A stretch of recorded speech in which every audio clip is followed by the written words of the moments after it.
अपन भाई साहब को बधाई देना है। चेयरमैन साहब बार काउंसिल ऑफ राजस्थान के गुलेश जी शर्मा है। इन्होंने वो अद्भुत काम किया है जो आज तक बार में कोई नहीं कर पाया है, इसलिए ये बधाई के पात्र हैं। अपनी जयपुर बेंच 1976 में यहाँ आ गई थी, लेकिन यहाँ कोई भी बार काउंसिल ऑफ राजस्थान की शाखा नहीं खुली और अपन सबको कितनी परेशानी होती है वो अपन फील कर रहे हैं और आपकी संख्या देख के मुझे महसूस हो रहा है।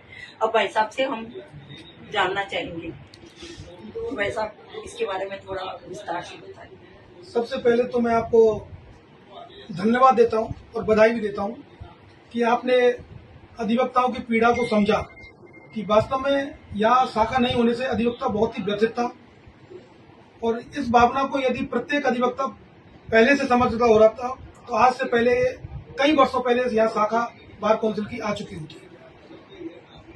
इस शाखा से जैसा कि आप लोग जानना चाहते हैं इसका क्या फायदा होगा।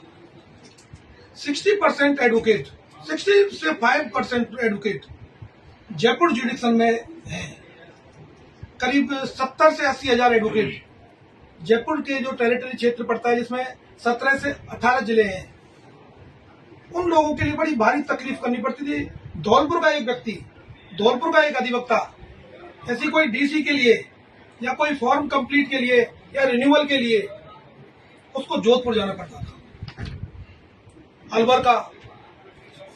अलवर में भिवाड़ी से जोधपुर जाता है, झुंझुनू का व्यक्ति जोधपुर जाता है, रामगंज मंडी कोटा का व्यक्ति जोधपुर जाता है। एक तरफ तो हम कहते हैं कि सुलभ और सस्ता न्याय है, उसी तर्ज पे जब मैं चेयरमैन बना तो मेरा पहला स्टेटमेंट यह था कि जयपुर में बार काउंसिल ऑफ राजस्थान की एक शाखा होनी चाहिए, क्योंकि जब मैंने भी ये चुनाव लड़ा तो मेरे एजेंडा में भी ये था और उस एजेंडा को मैंने पूर्ण करने के लिए कोशिश की, और उसमें मेरे एक शाखा वाला एजेंडे के रूप में था, उसको मैंने क्रियान्वित करने की कोशिश की।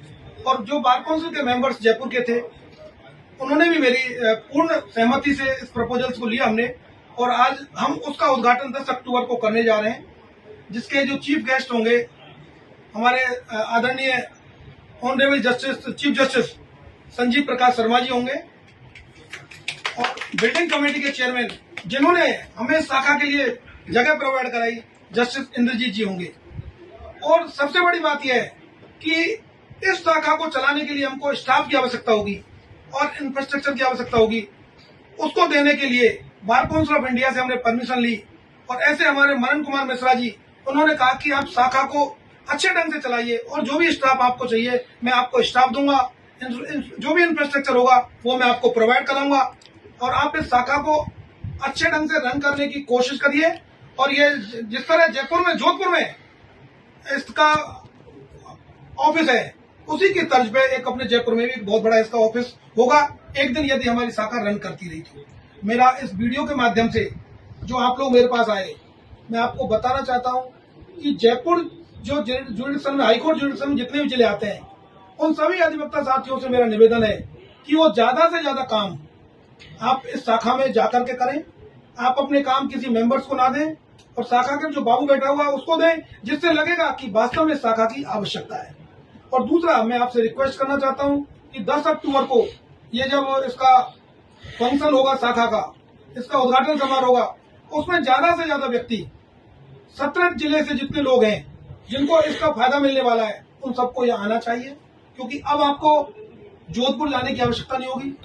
कुछ समय बाद आपके फॉर्म जमा होंगे, आपके रिन्यूअल होंगे, आपकी वेलफेयर फंड की कमेटी यहाँ बनेगी, आपकी जर्नल हाउस यहाँ होगी, आपके बहुत सारे कार्य आप उनको यहाँ कर पाएंगे। क्योंकि आदमी मेंबर का तो क्या है, मेंबर तो टीएडीए मिलता है, चला जाता है, लेकिन एक अधिवक्ता को बेचारे को सुविधा भी नहीं मिलती है, और वो सुबह चलता है, रात तक जोधपुर पहुंचता है, और वहाँ बहुत विकट स्थिति में अपनी और डीसी में जाकर के एक मेंबर के सामने उपस्थित होता है। तो ये सब, उन सब चीजों से आपको निजात मिलेगी। आप सभी लोग इस प्रोग्राम को सफल बनाएं। ये व्यक्तिगत भुवनेश का प्रोग्राम नहीं है। भुवनेश चेयरमैन है, आज चेयरमैन है, कल भुवनेश चेयरमैन नहीं रहेगा, दूसरा चेयरमैन आएगा। पद आते जाते रहते हैं, लेकिन शाखा एक ही बार आएगी। इस प्रोग्राम को सफल बनाने के लिए आपको सबको भरसक प्रयास करना चाहिए। मैं तहे दिल से आपको धन्यवाद देता हूं कि आप लोग आए, और मैं इसके लिए आपको बधाई देता हूं अग्रिम रूप से कि मुझे पता है कि आप इस प्रोग्राम को सफल बनाने के लिए भरसक प्रयास करोगे। धन्यवाद।